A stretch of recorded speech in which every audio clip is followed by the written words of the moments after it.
कैसे हैं आप सब? आई होप सब बहुत अच्छे होंगे, सबकी पढ़ाई भी और लाइफ भी आई होप सब काफी अमेजिंग चल रही होगी।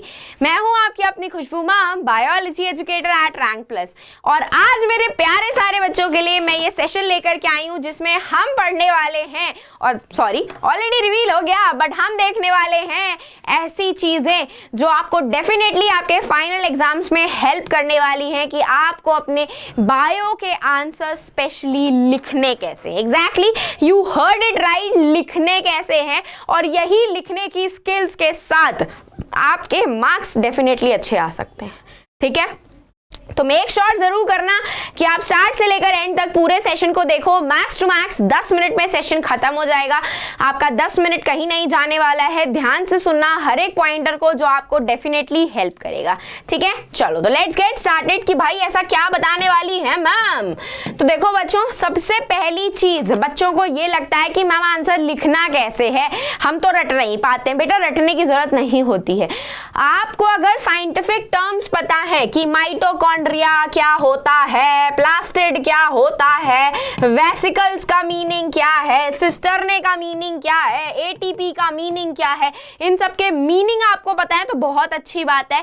यही साइंटिफिक टर्म्स आपको अपने आंसर लिखते टाइम पे यूज करने हैं। बस आप अपने ही वर्ड्स में आंसर लिखो, पॉइंटर्स में आंसर लिखो, लेकिन इन बिटवीन पे साइंटिफिक टर्मिनोलॉजीज यूज करिए, ना कि जनरल वर्ड्स यूज करिए। ठीक है, जनरल वर्ड्स अवॉइड करने हैं, जनरल चीजें अवॉइड करनी है। साइंस पढ़ रहे हैं तो साइंस की लैंग्वेज में आंसर लिखना पड़ेगा, बायो के साइंटिफिक टर्मिनोलॉजीज को यूज करना पड़ेगा। बेसिक टर्म्स को यूज करके काम नहीं चलेगा। मार्क्स मिल भी जाएंगे तो आपके अप टू द मार्क हिसाब से नहीं होंगे। नेक्स्ट, जो अक्सर बच्चों को पता नहीं होता है कि आंसर्स आपको हमेशा पॉइंटर्स में लिखने होते हैं, क्योंकि स्टेप वाइज मार्किंग होती है।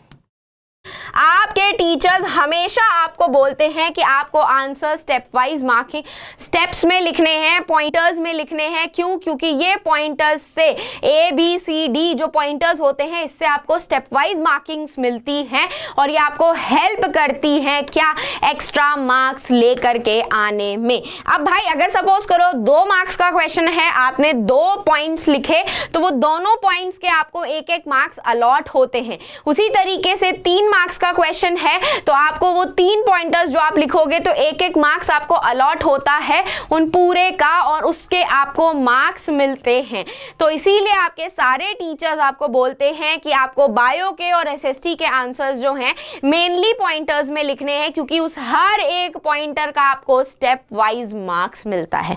ठीक है, तो अब ये दिमाग में याद रखना कि साइंटिफिक वर्ड्स यूज करने हैं और पॉइंटर्स में ही लिखना है। जहां कहीं पे रिक्वायरमेंट है भर भर के एग्जांपल्स मेंशन करिए। बच्चों देखो, bio is all about diagrams, bio is all about examples. जितने एग्जाम्पल्स हैं बुक में अवेलेबल, वो चाहे टिश्यूज के हों, इंप्रूवमेंट इन फूड रिसोर्सेज के हों, लिख करके आइए। मैं आपको गारंटी दे रही हूं आज के टाइम पे 101% की कि आपको मार्क्स अच्छे मिलेंगे। आपकी टीचर पक्का इंप्रेस हो जाएगी कि हाँ बच्चे को एग्जाम्पल्स याद हैं, दैट मीन्स वो अच्छे से पढ़ करके आया। तो जो भी चैप्टर्स हैं, वो आपका टिश्यू चैप्टर हो, इंप्रूवमेंट इन फूड रिसोर्सेज हो, भाई एग्जाम्पल लिख के आने ही आने हैं। एग्जाम्पल तो स्किप करो ही करो नहीं, बिल्कुल भी। जहां पे एग्जाम्पल अवेलेबल है लिख करके आओ, बिंदास लिख करके आओ। मेरा नाम बदल देना मार्क्स अच्छे ना मिले तो। ठीक है, नेक्स्ट मैं आपको एक और चीज बता दूं, जो भी आपके फंक्शंस और प्रोसेसेस आपकी बुक में अवेलेबल हैं, वो चाहे टिश्यूज के हों फंक्शंस, वो चाहे आपके फंडामेंटल यूनिट ऑफ लाइफ के प्रोसेसेस हों, सिस्टमैटिकली लिख करके आना कि किसके बाद क्या होता है। चाहे तो फ्लो चार्ट बना सकते हो, फ्लो डायग्राम बना लो अगर लगता है तुम्हें कि तुम बना सकते हो। ठीक है, टेबल बना करके आनी है जहां पे आपको डिफरेंस बेस्ड आपसे क्वेश्चन पूछा जाए। ये चीजें मैं बार बार आपको इसीलिए बता रही हूं क्योंकि बार बार बच्चे यही सिली मिस्टेक्स करके आते हैं जो वो जाने अनजाने में करके आते हैं, ना बात सुनने की वजह से। तो बच्चों इसीलिए इन सारी चीजों के ऊपर एम्फोसाइज कर रही हूं मैं, क्योंकि ये लोग ये चीजें आप अक्सर गलत करके आते हो। तो प्लीज गलती ऐसी ना करिए, आपके ही मार्क्स रुइन होते हैं। फिर सर बहाल के बैठ जाते हो, मैम मैंने इतनी मेहनत करी थी, मेरे मार्क्स नहीं आए, इसीलिए नहीं आए क्योंकि ध्यान से नहीं सुनते हो मेरी बातों को। ठीक है, एंड लास्ट की जो आपकी ये एक चीज होने वाली है ना, वो मतलब उसमें थोड़ी मेहनत ज़्यादा लगेगी बट आपको फ्रूटफुल रिजल्ट ज़रूर मिलेगा, और वो है model answer sheet. That means देखो 10th के बच्चों के लिए मॉडल आंसर शीट्स अवेलेबल रहती हैं CBSE की वेबसाइट पे। मैं आप लोगों के लिए बोलूँगी कि मॉक पेपर सॉल्व करिए प्रॉपर 3 घंटे बैठ करके, सेक्शन A के क्वेश्चंस आंसर्स लिखिए, सेक्शन B के प्रॉपर सॉल्व करिए, सेक्शन C, D, E सबके सॉल्व करिए।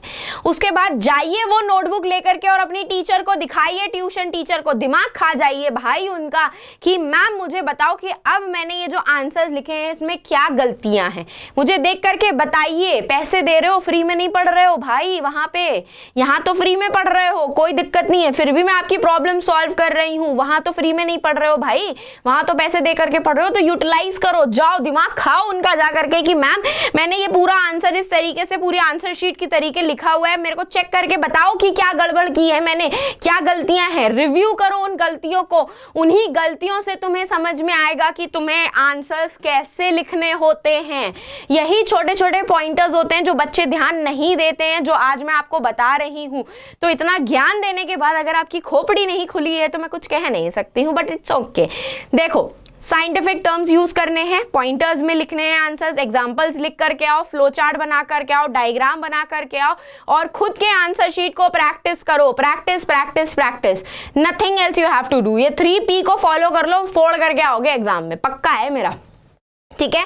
तो मेक श्योर जरूर करना कि आप इसी तरीके से हर एक चीज को फॉलो कर रहे हो, और इसको प्रैक्टिकली फॉलो करने का बेस्ट तरीका ये है कि खुद लिख करके प्रैक्टिस करो। भाई मेरे बोलने से तुम्हारे कान तक सिर्फ आवाज जा सकती है, प्रैक्टिस नहीं हो सकती है, प्रैक्टिस तुम्हें खुद करनी पड़ेगी, ठीक है। तो मेक श्योर जरूर करना बच्चों कि आप इन सारे पॉइंटर्स को ध्यान में रख करके अपने आंसर्स लिख करके आ रहे हो। प्रैक्टिस करो, अभी भी बहुत वक्त है फाइनल एग्जाम्स आने में। तो बस जाते जाते सेशन को लाइक कर दीजिएगा, चैनल को सब्सक्राइब करना मत भूलिएगा, क्योंकि जब आप सब्सक्राइब करोगे तभी आपके पास टाइमली नोटिफिकेशन पहुंचेंगे। एंड मेक श्योर जरूर करना कि आप टेलीग्राम चैनल को भी ज्वाइन कर लो, उसका लिंक आपके सेशन के डिस्क्रिप्शन बॉक्स में अवेलेबल है, उसको ज्वाइन कर लोगे, टाइमली नोटिफिकेशन पहुंच जाएगा और हर एक अपडेट, सेशन का अपडेट आप तक पहुंचेगा। तो बस अब हम फिर मिलेंगे चलते चलते ऐसे ही नेक्स्ट अमेजिंग सेशन में। तो bye bye guys and take care.